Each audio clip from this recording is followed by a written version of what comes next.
Shawshank Redemption. That's the name of the movie I was thinking of earlier. Not important, but that was it.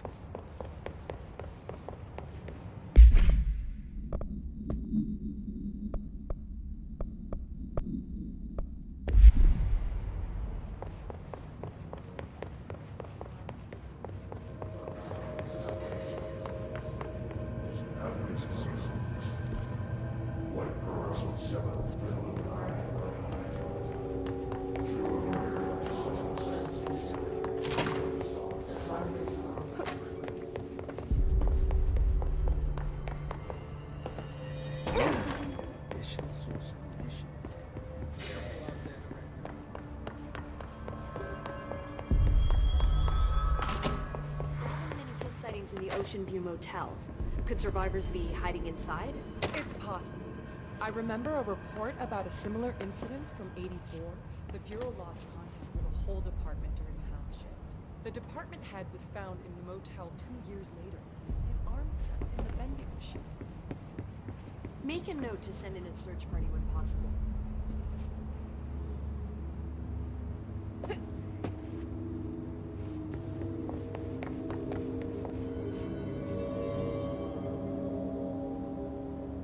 Jesse, good to see you.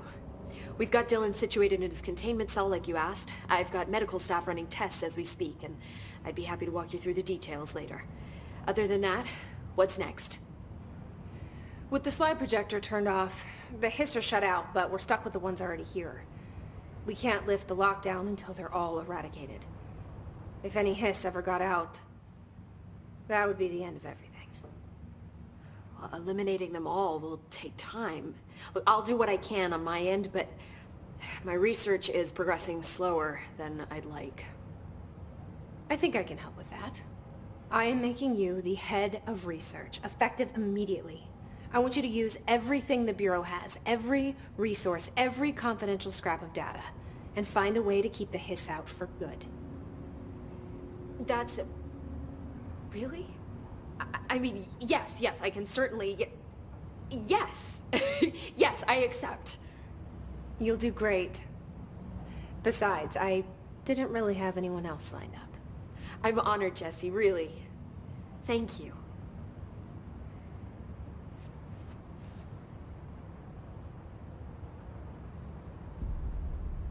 I've looked through the docs we found in Dimensional Research.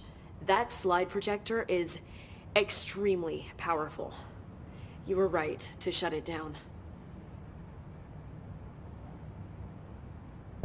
How do you feel about me taking over as director? You act like it just happened. You've been director since we first met, remember? I am still thrilled. Nothing's changed. Not for me. But the Bureau has changed. Trench and Darling are gone. Their knowledge, anything not written down, disappeared with them. They knew the Bureau better than anyone. They're the Bureau's past, Emily. We won't operate like they did. We'll learn from their mistakes. We'll be better than they ever were. We won't ever be like them.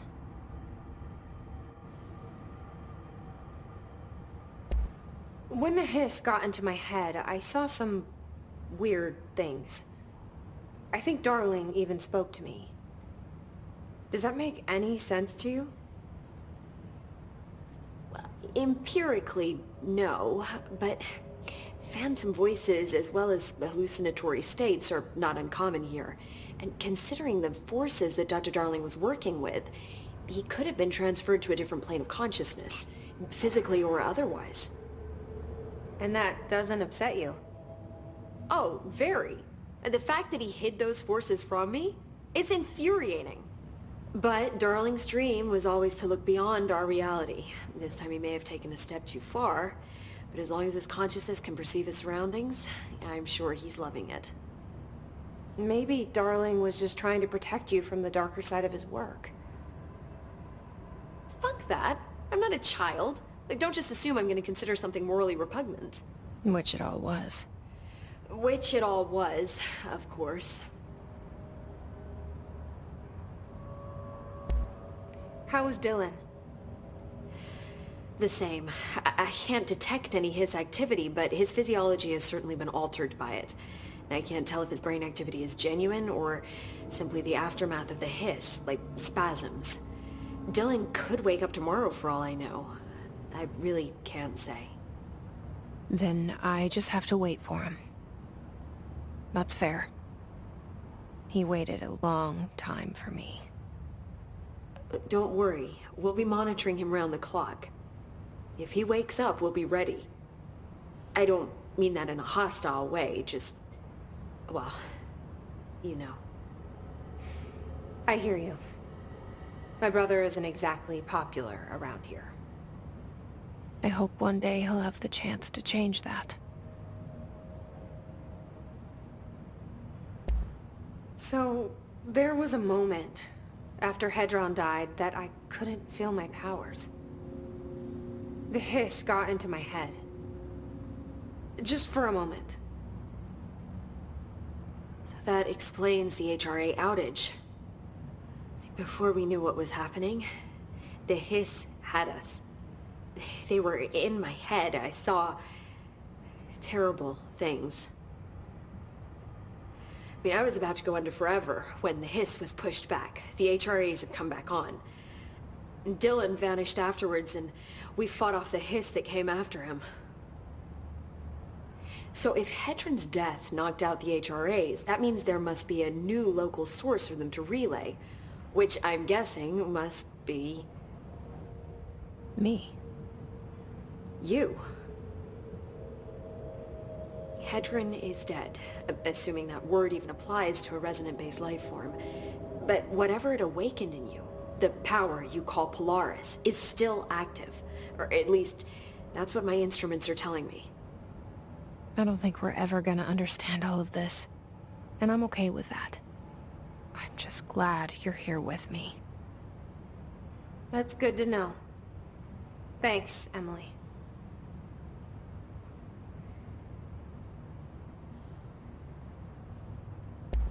I found Dylan attacking the astral plane and the board. What was he hoping to accomplish? Huh. Since they arrived, Hiss have been corrupting objects of power, which have an inherent link to the astral plane. Maybe their goal was to access the astral plane, and the board itself. That still doesn't tell us why. His motives are a difficult thing to work out, but I have been digging through confidential files and noticed a strange gap in knowledge regarding the board. Looks like any data on them has either been deleted or was never gathered in the first place. Then maybe it's time someone looked into that. Maybe it is.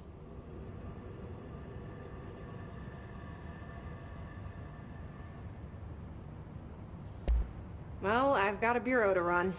See you soon. Yes, ma'am, Director Fayden. Please, Emily. Not even as a joke.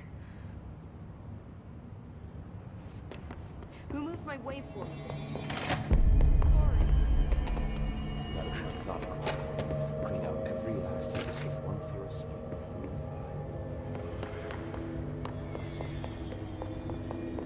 Director Fayden did a fine job handling this, especially considering how new she is. I heard the director stopped the hiss, right? Sounds like she can really handle things. Finally, someone has a balls. The director shut it down. No problem.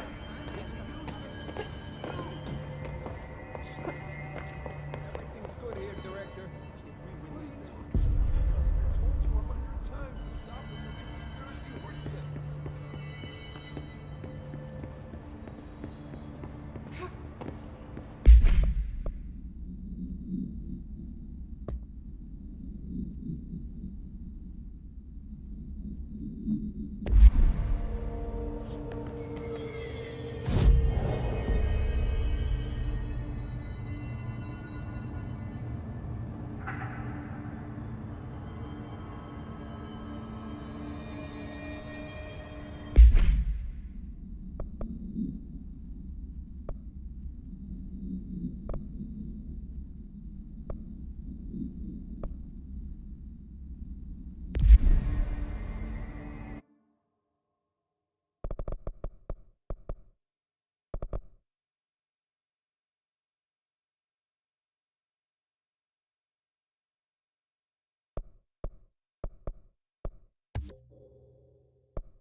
My reflection trapped in the darkness of the coffee I nurse. The rain turned the lights of the city into a mosaic on the windows. The day's paper lists all the things wrong in the world. The list grows longer by the day. The difference between the morning and the night: coffee, whiskey, no other difference. The alarm goes off at 5 a.m. It feels like I just closed my eyes. It's dark. I sit up on the bed in the gloom. I get up, I shower. The driver waits for me downstairs, takes me to the oldest house. An old man stares at me in the car window. It's raining. It's dark. Late at night, he brings me back here. It's not a home, it's a room where I sleep in. Waking up just as tired as I was before going to bed. Endless grind.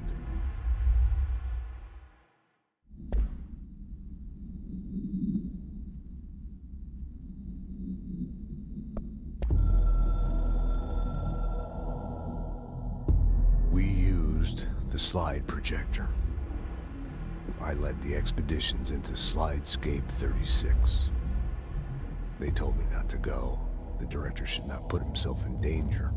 I told them to fuck off. I've seen action before, and I had to witness this myself. To find some meaning in all of this, I couldn't sit on my ass, alone with my thoughts, my memories. Anything but that. Those who survived were deeply affected by what we found there. By what Darling brought back. It changed everything. Whether that's a good thing or a bad thing remains to be seen. But I did find my meaning in that desert. A sound, like a needle drilling in, cutting through the containment suit, reverberating in the base of my skull. My whole being. Darling said it was nothing. But he was wrong. It's been there ever since, growing into a certainty, into an understanding of what's at stake here, what kind of a threat we're facing, and what must be done to stop it.